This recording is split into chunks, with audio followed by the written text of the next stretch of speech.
Don Rickles. Why didn't they just get Don Yeah, Rickles? Debbie, it was Don Rickles up there They puppeteering. should have. I would pay so many admissions to get roasted by Don Rickles. I would pay so many admissions. I love that. So many admissions, yes. Sup, Park Peeps? I'm Demi from Magical Hijinx. And I'm entertainment journalist Joey Nolfi, strapping in for the Park Peeps Podcast, the ultimate theme park show where unhinged passion, travel expertise, and coaster nerd chaos collide. And to kick off Halloween Horror Nights 35 week, we are counting down the weirdest things in HHN history. So buckle up and pull up on that yellow strap as we dispatch for Season 2 of the Park Peeps Podcast. I got us a beer pong table and a keg of Bud Light is on ice if y'all are all down to clown.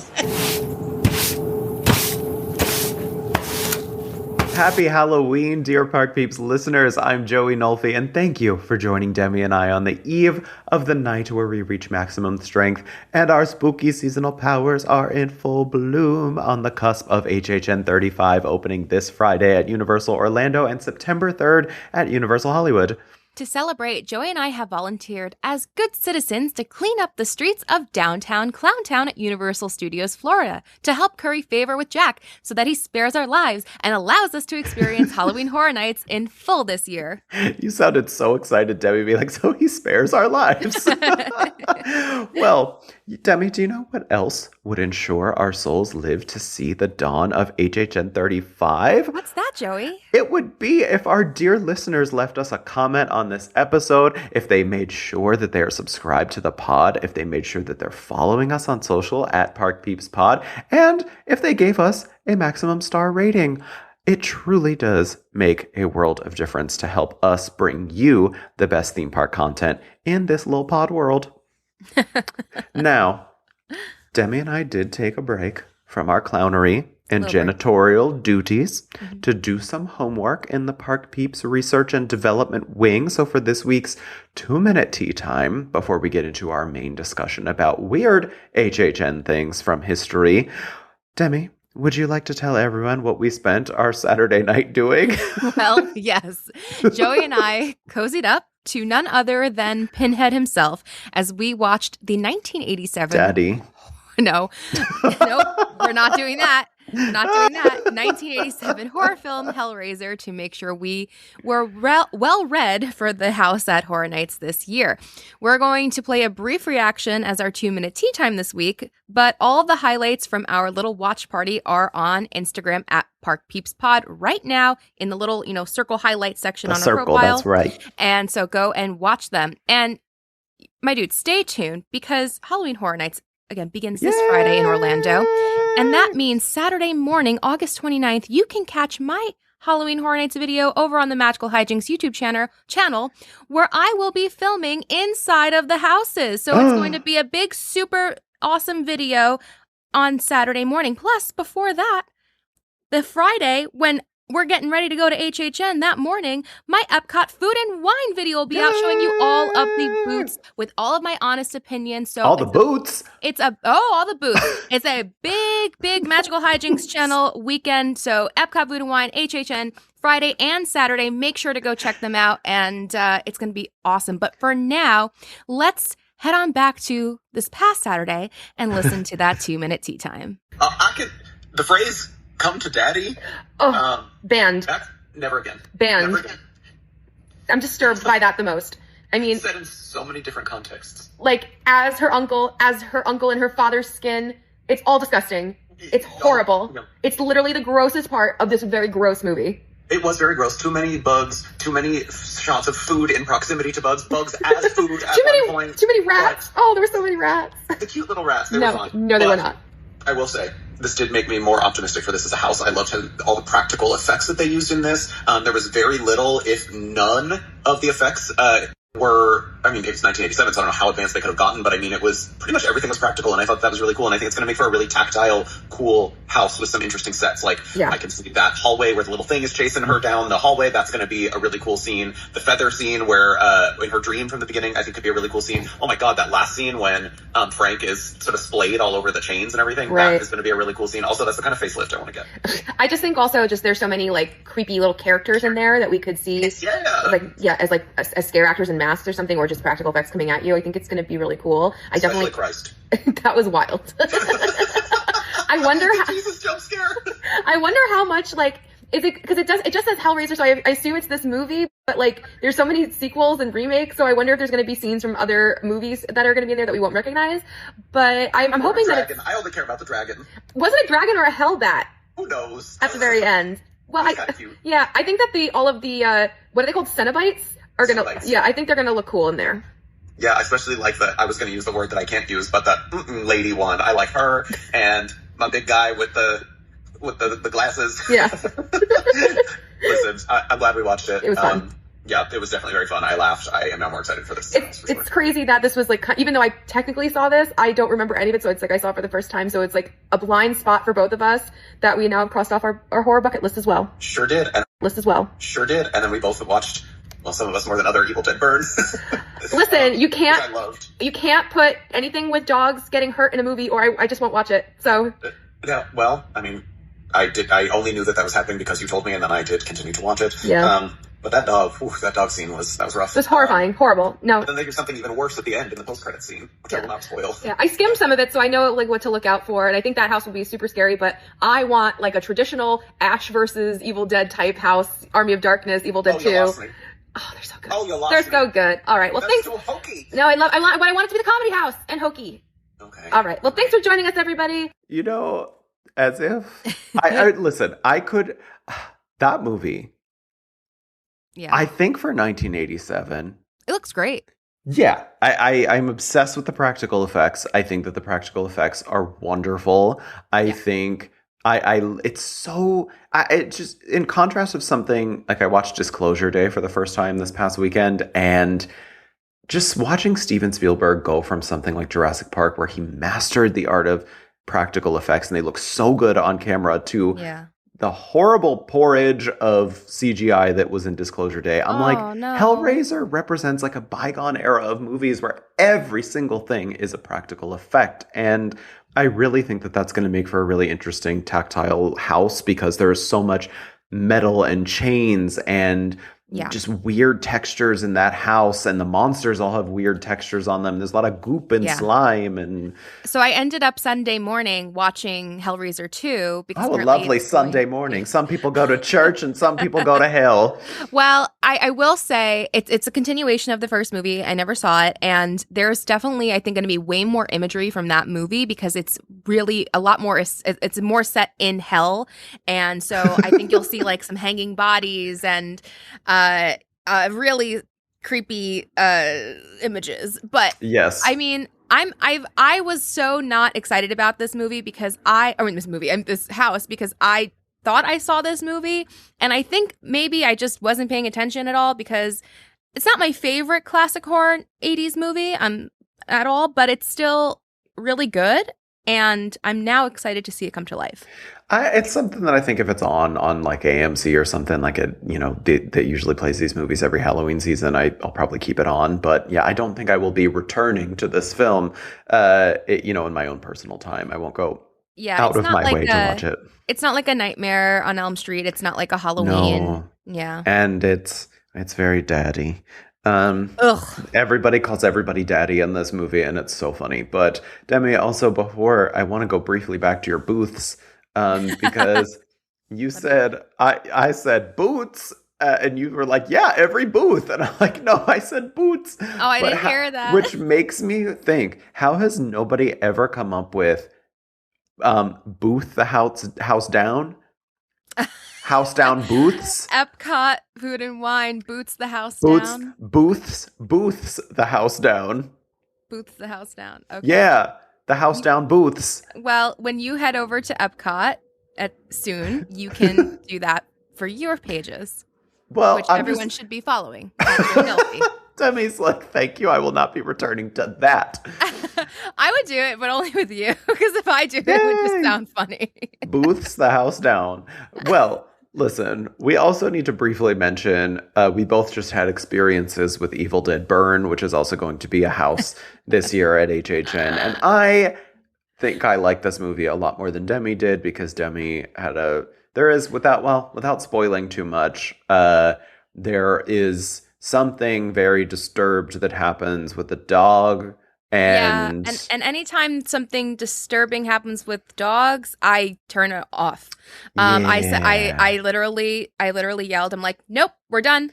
But what I did do, just so that I can kind of have a familiarity with it, because I really have I can't deal with things like that. I skimmed through the movie so I can at least, I understood the plot. I mean, it's another Evil Dead movie that's not like a traditional Ash versus Evil Dead, like I said in our 2-minute tea time, but I think there's going to be some really cool imagery, especially with the car seat. Oh, yeah, the car seat was a thing. And I think that I think that I can also see where they're going to potentially reuse some effects from past years too. I mean, unfortunately, the dog, even though that is a disturbing scene, I could very much see them using the same stuff that they used for that demon thing in Hatchet and Chains last year, where it's kind of, you know how they, it's always like I think it's somebody maneuvering a puppet or something, I think that we're going to probably, I think we'll probably see that with the dog. So Demi, the dog lives. And he'll live on in the HHN house. So there's no need to fear. But the last thing I'll say about Evil Dead Burn is I do think that this, after seeing the movie, I definitely am now, and especially given who is working on the house, I am super excited for this as a house. I think this is going to be so scary. Good. It's going to be stunning. I really do think that this is going to be a stunning house, which, if you would have asked me this, a few months ago when this was first announced before I'd seen the film, I'd been like, what? But no. Any new opinions on Stranger Things? No. I don't know this man, to quote Keke Palmer, and wouldn't know a thing. So we're gonna, move on to more disturbing things, because as if calling your uncle daddy wasn't weird enough, and that will only make sense to you if you do indeed watch Hellraiser, we are celebrating the run-up to our favorite event of the year with some HHN history. On this episode, we're going to dive into the weirdest things from Universal Halloween Horror Nights that bring our twisted little souls extreme joy. Joey and I are going to go back and forth revealing some little oddball Horror Nights history and some peculiar things that have happened at this event over the last 3 decades. But Joey, there is a social media post floating around right now that, funnily enough, referencing something I learned about for the first time on a recent episode. Care to tell everyone what you found? Well, yes. There is apparently, this is unverified. I don't know if this is real or not, but it is going wild on the very niche social media circles right now of Horror Nights. And it is apparently a Rat Lady manual written by Universal Studios Florida rat madams Stacy Verda and Catherine Greenleaf, which this was from a very early edition of Horror Nights. As I have said before, my dear, dear, dear, dear, dear Rat Lady. She's an iconic HHN staple who first appeared when it was Fright Nights in 1991. She was inside the Dungeon of Terror house, which is the first ever house that Universal did in Orlando, at least. And this manual is first of all, it's crazy because it is printed on that paper, like back in elementary school when you went to the computer lab and it was those big brick computers that only had green and black on the screen, and then it printed out and you could tell it's that type of printer. And the first thing that struck me was Horror Nights only ran October 15th, 16th, 22nd, 23rd, 29th, 30th, and 31st. Can you imagine if we were alive back then? And well, actually, I was alive back then, but I was a sweet little babe. But can you imagine Horror Nights only being 1, 2, 3, 4, 5, 6, 7 days? That's like, it's so crazy to go through all of that prep and production for 7 performances, basically. Yeah. Like, just horrendous. Like we're a college theater program or something. Yeah. But this manual, they went hardcore with this manual because on the first page it says, "Congratulations, you've been selected to serve as a Universal Studios Florida rat lady / man." The rat exhibit is in its 3rd year, and experience has taught us much about dealing with these cute, creepy critters. See, Demi, it's in recorded history. They're cute. History. They're cute. The recorded history. Rat history. Yes. So, it does say there's sections for history, the guest experience. As a rat lady / man, you will lay in a coffin with a clear plexiglass cover. The coffin is situated beneath the floor, so guests actually walk across the exhibit. You are in the coffin, screaming and clawing beneath their feet with the rats all around you. There are no tricks here. The rats will be in your hair, on your arms, legs, and face. The more you can attract the rats to move about, the better the effect for our guests. And then the other sections are called Getting to Know You and What to Wear. This is, oh my God, wait, Demi! The shoes that seem to work the best are ankle-high brown boots. Boots the house down, rat lady. But it says, so for this year, it said Universal has 75 rats, and they are all female because they tend to be more docile and social than the males. I almost said a bad word because that's so. It's so iconic. It's so. It's so. But also, the last interesting thing here. So it says they were all purchased as babies from a St. Augustine pet store, and they were brought to Universal to mature to become accustomed to people. So they raised them around people at Universal, and the primary contact for the care and feeding of the rats is Universal's, in quotes, rat wrangler. However, you also have a responsibility to socialize with your new animal partners to make sure they are comfortable performing with you. You are encouraged to get to know the rats on a daily basis, arriving early before the show or stopping by during the week to handle them and make sure they are fed and watered. The only way you can get to know your rats better is to show that you care. It's so cute. They're so adorable. No. And this is just such an interesting glimpse into, I love anything on YouTube that's like old 90s employee training videos, things I love stuff like that. And this is very much in that alley. So great. Shout out to you, Rat Lady. Hopefully they bring you back someday. I have hope that she is a surprise for this year. I don't want any rats. I don't want rats. They're so cute. Want rats. There's also rats in Hellraiser. Oh my God, I know. There were so many. I was disgusted. I was disgusted by the rats, and you were disgusted by the bugs. I sure was. There's too many bugs in proximity to food, as food. I don't know. I can't. And you know what? Demi, I'm already looking at the menus. I'm already looking at the menus, and I'm getting queasy. It just my thing is coming back this year. And Joey's thing is that he can't eat during HHN because of the smells. It's sometimes the smells, but it's mostly just I can't eat in proximity to gross things. So Hellraiser, I knew was kind of going to be gross. I even said to you right before we started watching it, I was like, I'm going to grab some snacks. And then I was like, you know what? No, I'm not grabbing a snack because this is a horror movie. And if I was eating when those, I'm like gagging just thinking about it. No. I can't do it. And HHN, I have to go in that little What if okay, so I was going to say, what if you were going into that little media room, or if you went into a restaurant that had nothing around you, it was just it happened to be during the event. So that makes me think the important distinction that I have to make. While yes, Demi's content will be going up and everything, all of my reactions that you hear from me, this is just a preview. We're just talking about things that are coming to HHN right now. But when we do our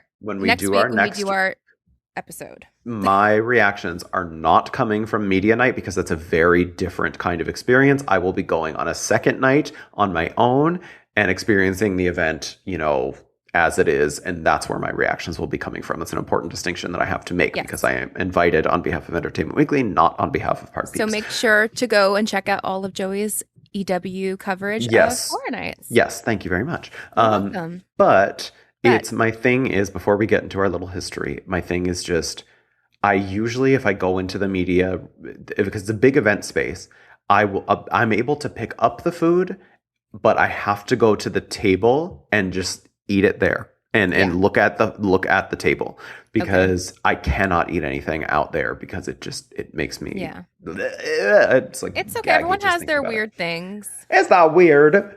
It's a little weird, but it's okay. I can't eat in front of gross things. I don't know. And that's fine. Well, I don't eat mushrooms because I think of Amanda Bynes saying toe fungus. Like, we're all weird in our own little ways. I love a mushroom. I don't eat them because I literally associate it with fungus. Well, with toe fungus. If only it was HHN 2023 with Last of Us. The fun guys. Oh my gosh. Well. Listen, we got to get to our HHN history. Yeah. Can I go first? I believe you.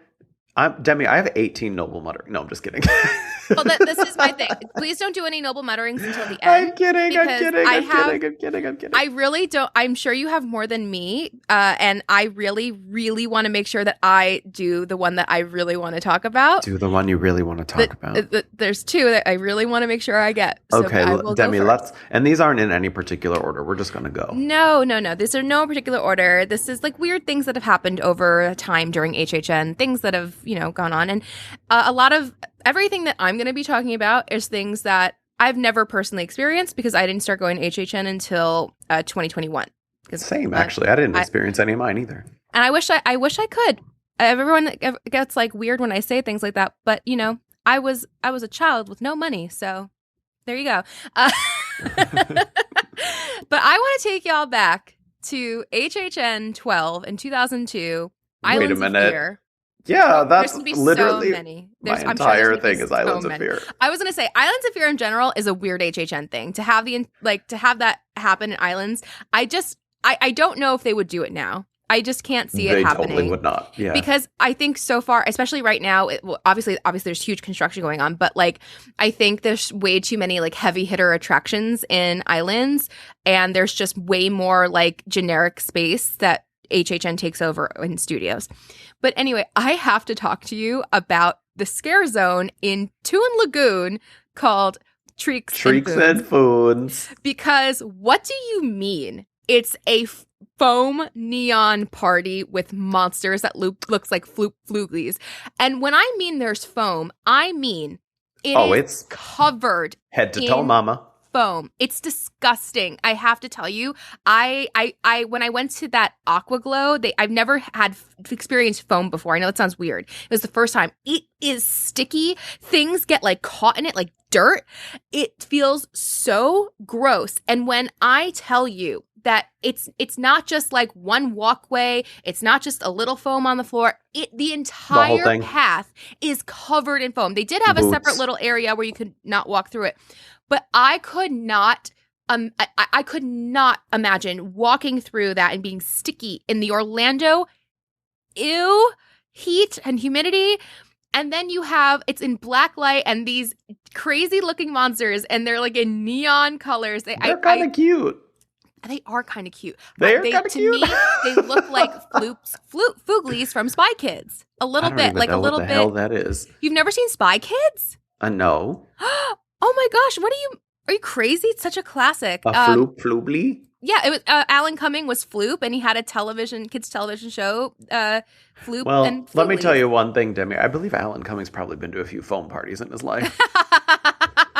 Very that. But the actual characters themselves like reappeared 4 different times actually. They appeared in Funhouse of Fear, Disorientorium, Midway Bazaar, and then they had like a little feature in something in 2014. I didn't write that down for some reason. But yeah, I mean like they're kind of cute. But the fact that it's like, it's kind of cool that they did blacklight in Toon Lagoon because it already has kind of like all these cool colors.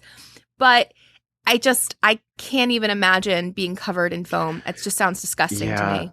It does. At any time, Islands of Fear, the whole Islands of Fear was actually on my list. So I'll just talk about it now because Islands of Fear, it stands out as such a weird point in not only HHN history, but all of Universal history to me, because it doesn't feel like it belongs. And there are yet so people want it back. I know, but it's just they did so much remixing of IP lore and things that they just would not be able to get away with today, and actually something that upset Marvel reportedly. Yes. Can I talk about it? Yeah. Okay. Sure so can. because it wasn't technically Marvel, but then there was Marvel in it, and it was Maximum Carnage, which was a house behind Doctor Doom's, and it was like if the villains won, and it had all this like really intense like gamma ray and all this stuff, but it when you look at it, I was looking at this online, it's none of them are actual Marvel characters, even though they call it the Marvel Haunted House. But then apparently the Punisher is at the very end shooting people with a water gun. Well, no, Carnage is a Marvel character. Oh, Carnage is a Marvel. Yeah, no, that's why.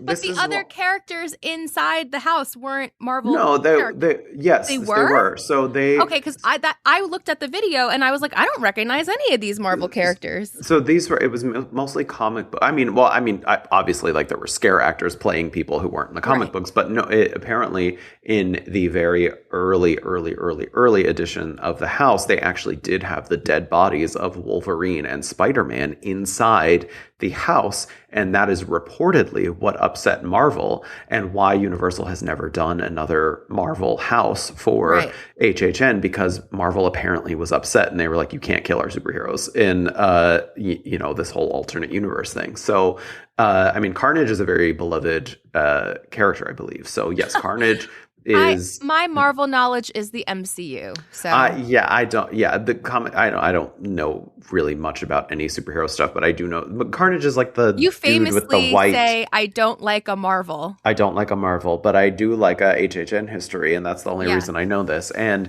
there actually is two other. Actually, we have to shout out our beloved Fountain of Evil, because he was at this event as well. Yes, he was. But there's two other things that really kind of messed with lore. The most interesting of which of all of these that I find actually to be Project Evolution, which was an entire scare zone and accompanying house that followed Dr. Burton, a mad scientist who fused dinosaur and human DNA to create monstrous hybrids set within the universe of the Jurassic films. So during the downtime there was an attraction called, there was the Triceratops Discovery Trail, which used to be that giant, meet and greet with the big animatronic Triceratops that constantly that thing was giving them problems. So it wasn't very popular. So they did take it down to seasonal operation. And during this, they incorporated the Triceratops Discovery Trail into the house and the surrounding area. So the queue and the show space for where the animatronic were actually incorporated into the house. So you would walk by the area that showed the Triceratops, and to simulate the chaos and this rampaging dinosaur that they wanted you to believe was happening on the other side of this wall, they would just flash strobe lights, kind of like Disco Yeti. So there was just strobe lights flashing on the Triceratops, and then a scare actor would jump out with blood all over him as if the Triceratops was maiming him, I guess, inside this room. Ooh. But then they also included a giant severed Triceratops head in the scare zone. So you could just see a giant dinosaur Triceratops with its spine hanging out and its head just hanging from a low rope. So I really love, because there actually was a Jurassic film around this time that was rumored to have this plot line as well. They apparently worked on a Jurassic Park 4 script that toyed with the fusing of dino DNA and human DNA. That's the inside the Discovery Center is you can do that. You can. Yeah. I just put out a reel of it not that long ago. You like put your hand down and it takes a picture and you. I want to do it this time. Yeah, it's been in the Discovery Center forever. It's like it's creepy. It's really creepy. And when I posted that, I didn't realize people kept commenting, "This was supposed to be the fourth movie." Yep. Mm-hmm. There was a script that was written, apparently early drafts, and I think some of it leaked online, if not the whole thing. But I'm kind of glad they didn't go that route because that would be kind of silly. But you know what? Yeah. They went even sillier and brought Laura Dern, Sam Neill, and Jeff Goldblum back for a bunch of bugs. But that was the worst one in the series, I think. But the last thing I want to talk about with Islands of Fear is the little Booville scare zone, because it's so cute. In Seuss Landing, Miss Audrey, Dr. Seuss's widow, only agreed to give Universal the rights to Seuss in the park if they agreed to not put anything scary in Seuss Landing. So when they ported Horror Nights over to Seuss Landing, they just called this Booville, and they said they turned off the lights and played some scary music and just said the little who's are all hiding because the Halloween spirit is coming. So this was just a dark land. They shut off the lights, and that was it. It's really funny. I know. I love it. I love it. We need a Lil Boo. We do need Lil Boots.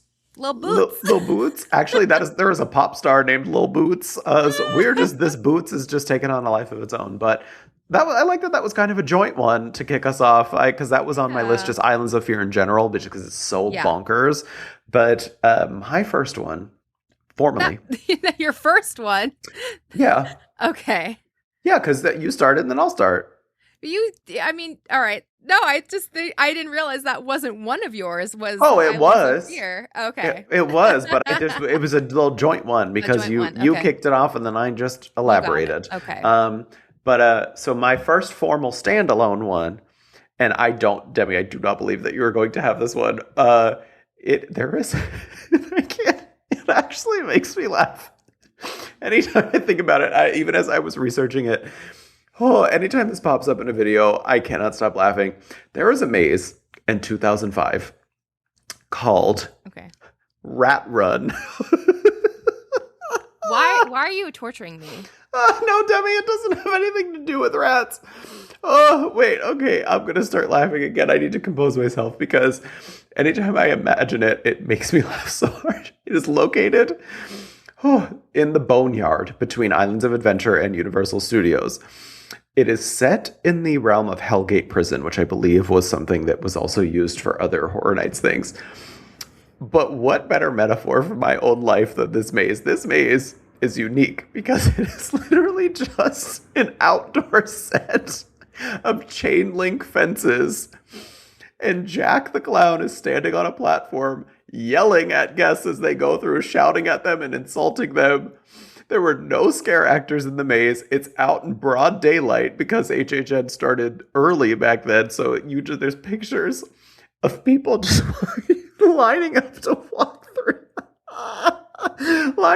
walk through chain link fences that you can clearly see through. And Jack is just on a platform behind them, yelling at them. And then to make it even worse, there's just... so stupid. There's pictures. There was buttons. There was a platform. It was called the visitor platform. And there's giant buttons with big text that say, and big arrows that say press here. And you could push a button and it would shoot an air cannon at the people in the maze. That's hilarious. It's so dumb. It's the HHN prison experiment. It truly they're calling this a maze. This is HHN. You know I love you. You know I am obsessed with HHN, but this is one of the dumbest things I've ever seen in my life. Yeah. If you Google pictures of it, it literally just looks like people in a prison yard. Yeah. It's so stupid. It's really funny. Oh, but bless you, Rat Run. I would love to do it. You know I'd be doing Rat Run. Yeah. You know I would be doing that. I would be doing it too. That sounds You would be so doing fun. Rat Run as well. Honestly, yeah, well, yes. I mean, I would love to be read by Jack. Are you kidding me? Well, yeah. I mean, that would be probably the only creative part of that maze. But, I mean, this was 21 years ago at this point, so I don't think anybody at Universal currently could take offense because HHN has evolved so much since then. But, I mean... Truly. I honestly, you know what? I'm taking that all back. It's actually not bad. It's actually genius. It's genius because 21 years later, I'm sitting here laughing my ass off talking about it, laughing my butt off. Yeah. Talking about it. Rat Run with no rats. Just we are the rat. I was like, well, maybe it's supposed to be based on the movie Rat Race. Oh, that would Can you imagine a Whoopi Goldberg maze? Yes, it was called Superstar Limo.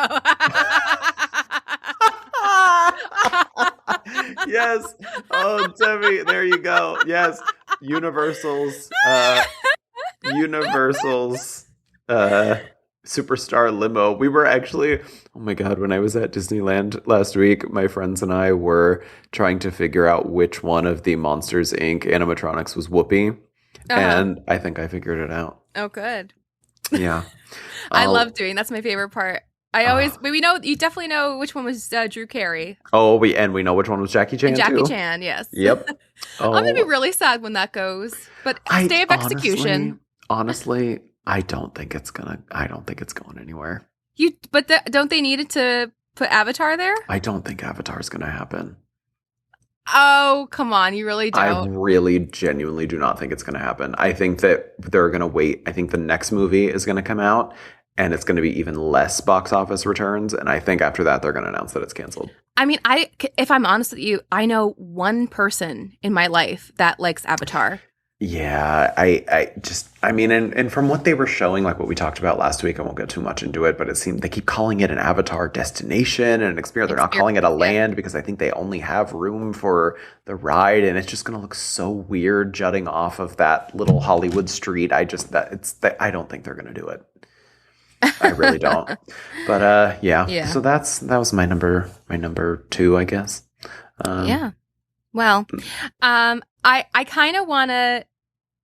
No, I'll do my number because you hadn't say it, and just in case you don't say it, because my number 2, I have like a full number 2, and then my number 3 is kind of like 2 stupid things together. Okay. So my number 2, and I can't believe I did not know about this until I was doing my research. Which bad, Demi, not knowing your HHN history, especially with these 2 legends. But did you know that there was a Penn and Teller house? A Penn and Teller house? Yeah. Actually, no, I did not know. Vegas.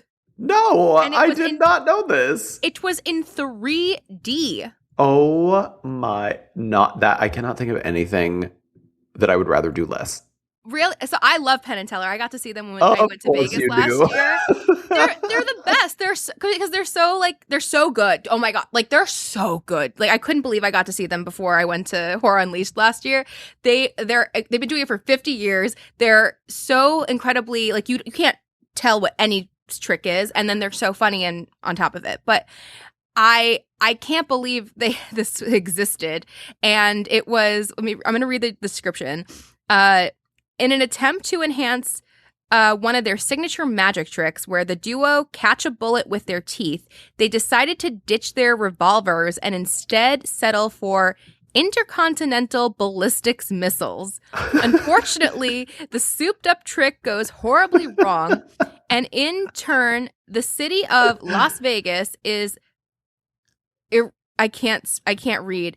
Irradiated. Is that how you say that word? Irradiated? Eradicated? It's not it says I'm reading off of the HHN wiki.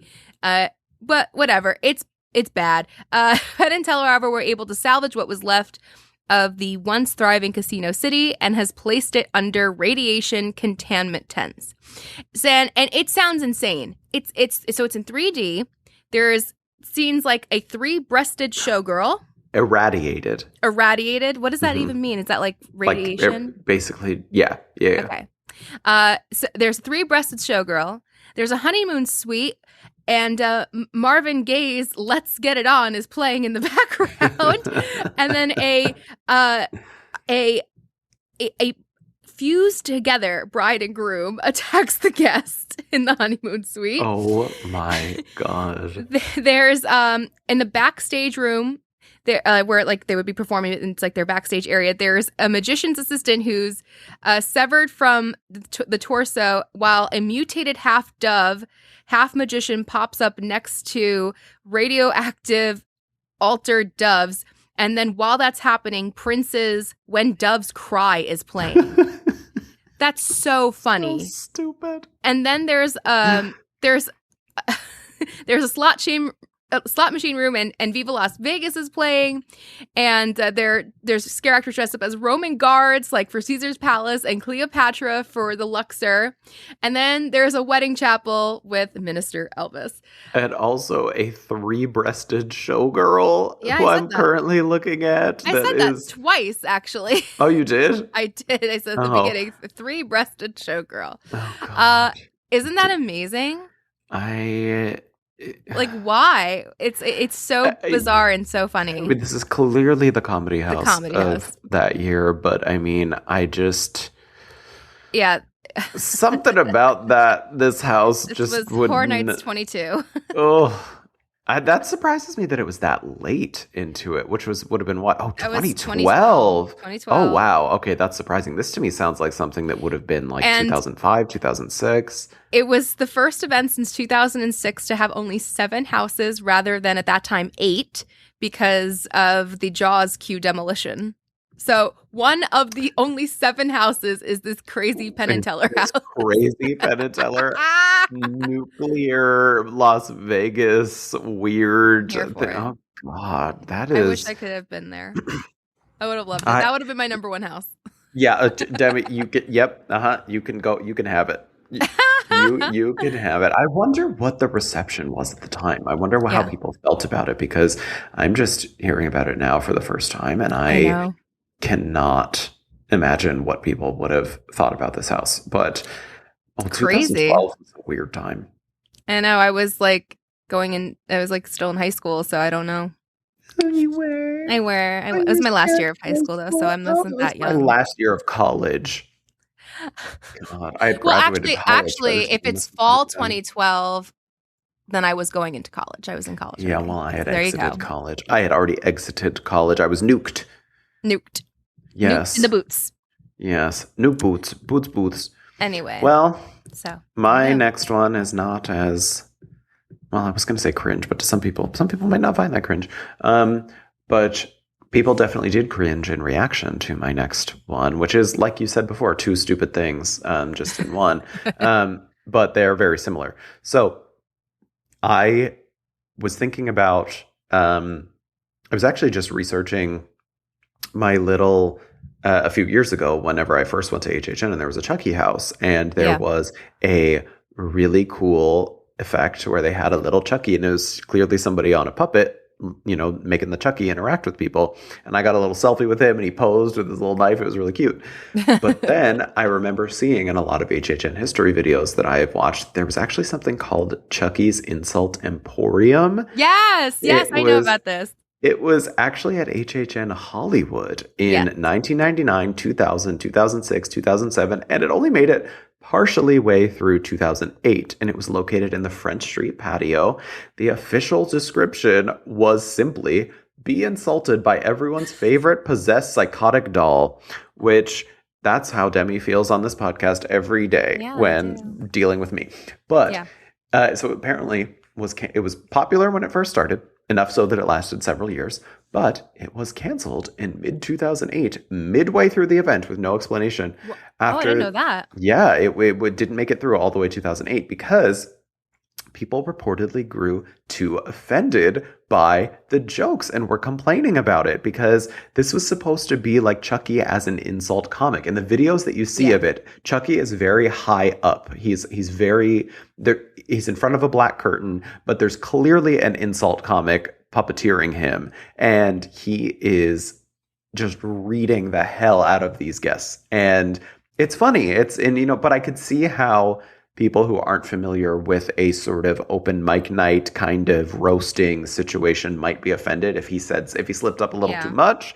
So was it pre-recorded, or was it a no? Comment behind him? Oh no, he was reading. He was reading the. That's why I said he was up on the platform. It was clearly a comic puppeteering him. Right. So the comic was interacting and speaking to the guests. I mean, the guests would say things to him and he would react to it. So, and then he would read people that were standing there watching this. So apparently, I wonder there's who actually, the comic was. I don't know, but watch it be somebody famous today. That would be so funny. But I know. It was back then. It could have been Don Rickles. Why didn't they just get Don Rickles? Debbie, it was Don Rickles up there puppeteering. Well, Chucky's they didn't Insult have to have Emporium. They could have had a puppeteer. Like, Don Rickles is certainly not going to puppeteer, but he could go and start roasting people. He's the king of the roast. Imagine if they revealed now, all these 20 years later, they're like, hey, guess who was Chucky at the Insult Emporium? Don I would Rickles. I would pay so many admissions to get roasted by Don Rickles. I It's would like pay an so honor. many admissions. I love that. So many admissions, yes. Oh, but I would have loved to have seen that. It truly Me did seem too. hilarious. And there's video online of there's a team member who I'm hoping this team member is long gone and no longer with Universal, because if they knew that he was, discussing this on camera, I'm pretty sure he would not still be with the company. But there's somebody that goes up to him and is like, hey, what happened to Chucky's Insult Emporium? And he's like, oh, yeah, they just took it away and they didn't give us a reason. People didn't like it, apparently, and they got offended. So they just took it away without telling us. And it's like, whoop. Yeah. But the thing that goes along with this is there was then another instance of improv acting and a scare actor being allowed to interact with crowds. And this was, I believe, also at HHN Hollywood in 2014. They did a Purge Anarchy scare zone, and there was a female scare actor who was... Wait, 2014? Yes, and then That's how old that movie is already? Oh, Demi, God. the first Purge came out in like 2011 or 2010. No, I know that, but like, I feel like I just saw that in I know. theaters. I was thinking, this was 12 years ago, Mama. The first Guardians of the Galaxy is 12 years old. That's rude. Craziness. But so apparently there was a scare actor, this woman. I never saw the second film, but apparently there's an older woman who has like a blonde hair and a microphone. She's speaking in the Purge thing. I don't know. But this scare actress who was playing this woman reportedly called some teenage girls, and I won't repeat them on the pod, but called them, they were 13, and called them some very derogatory names. And the parents apparently got Gloria Allred involved. The Los Angeles Times reported on this at the time. So they didn't sue Universal. They were just saying they wanted to have meetings with management to discuss potential changes to this. And after all of this went, Universal released a statement. This is all per the Los Angeles Times. Universal released a statement saying that this didn't align with their guest behavior their guest interaction guidelines, and they would be reviewing the situation. And they eliminated apparently this part of the show, and this led to reported changes to how scare actors are allowed to interact with guests to this day. So, wow. Speaking of Rat Race, Gloria Allred, let's go. Gloria Allred, yes. Well, she had a cameo in that movie. A recurring theme of this ep, but is Rat Race. Yeah, that's it. That's my little list of 3 weird things. Debbie, what's your grand finale? Okay, so they're 2 small little weird things. So you know how HR Blood and Guts is coming back this year? Yeah. So I watched the 2011 version of his house, which was the Holidays of Horror one, and there's a part where you go into Thanksgiving, and I think they're supposed to be pilgrims. But even the person, I found one video on this because this is so old. And even the guy in the video is like, that's Abraham Lincoln. You got to see it. There's one video, you'll find it. It's the only walkthrough. And they are definitely supposed to be like pilgrims scaring you. But the man pilgrim is legit Abraham Lincoln. Like, I don't care what you're telling me. He had the beard, the hat, like that was not Pilgrim, that was Abraham Lincoln. And I don't think it was intentional, but for sure it looked like it. And I wanted to shout that out on this because I was like, wait, everyone needs to see Abraham Lincoln. Well, wait, okay, so it is Abraham Lincoln. It says he was zombified Abraham Lincoln. He was a scare actor in HR Blood and Guts presents Holidays of Horror. He appeared in the Dead President's Day 2, the re-election scene representing President's Day during Halloween Horror Nights 21. Oh, I see. It's so hard to look at those walkthroughs because it's so old. And I thought it was still in the Thanksgiving section. Yeah. But also because President's Day is before Thanksgiving. So, and it was after Thanksgiving. Zombie Abraham Lincoln is fun no matter which holiday he's in. Well, there you go. Then it really is Zombie Abraham Lincoln. It is Zombie Abraham Lincoln. It's really hilarious. Yes. That's so crazy. I love that. I love it too. He's a zombie. He's a vampire hunter. What can't he do? He walks Our in dear Disneyland. Mr. Lincoln. He walks in. He's in Disneyland. He's in both themed. You know what? Chris Pratt. Chris Pratt on both resorts. Domhnall Gleeson in both resorts. Abraham Lincoln. Both resorts. There you go. We got that. He joins the elite crowd. Well, my other just random weird thing is, as I was going through some prep for this particular HHN and how Jack the Clown is back, I was watching our dear friend Sam's video about the history of Jack the Clown on Expedition Theme Park, and I hope you say what I think you're going to say. I had no idea that the senior director of entertainment and creative development, still to this day, the awesome Michael Aiello, once dressed up and played Jack the Clown. Oh, wow.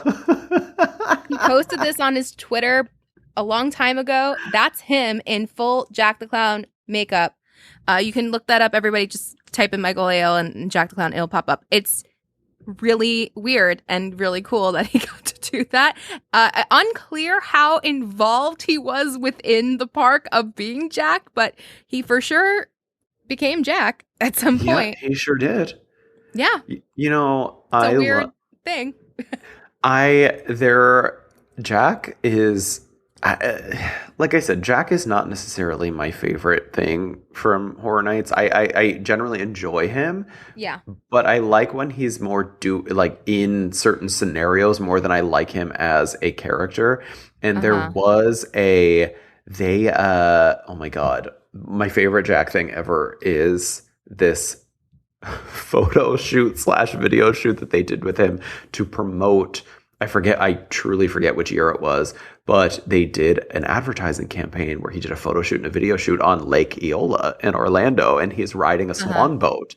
So there's actually a picture of a little duck swimming on by him while he's on this swan boat. It's hilarious. You can see the fountain behind him and these apartment buildings behind him. It is a great image. So they have a lot of fun with Jack, and I think that the Heated Rivalry House is gonna so excited for Heated Rivalry.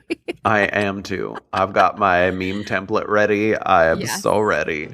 I'm ready for it. I really love the original lore that they create, and I watched Sam's video literally right before we came on here just because just in case I forgot any of Jack's backstory. Luckily, I did not. Because I find all of the stuff with him and Oddfellow, especially because the year of Oddfellow was so good. Really hot. Oh. Yes. I'm just really excited to see like an original lore of them, of revenge and then camaraderie as kind of well, all right. Stop. This is a family podcast, sort of. No, it's not. It's PG-13. Anyway, I'm so excited to get more lore within their stories. And I think it's exciting, but I know what you mean. Like, I also think that like the Jack version in Vegas is not the normal Jack. He just seems very different. I like him though. I like him too, but it still makes it feels like there's two different characters of Jack. Yeah, I've never experienced Jack as real Jack. I got a picture with real Jack in 2021. I'm so happy for you, and I cannot wait to actually experience real Jack later this week. I think it's going to be so much fun, and can't wait. Demi, our favorite night of the year is upon us. I could not be more excited. And I know, with some special guests and... Well, yes. Yes. But I want to know from our dear listeners, what weird HHN history do you like the most? Do you have a fond HHN memory? Tell us in the comments. Tell us what you think of this episode in the comments and our choices. It really does help us out, and make sure you rate us with the highest possible rating and subscribe for next week's HHN reaction episode, which we will be ranking our houses. Yes.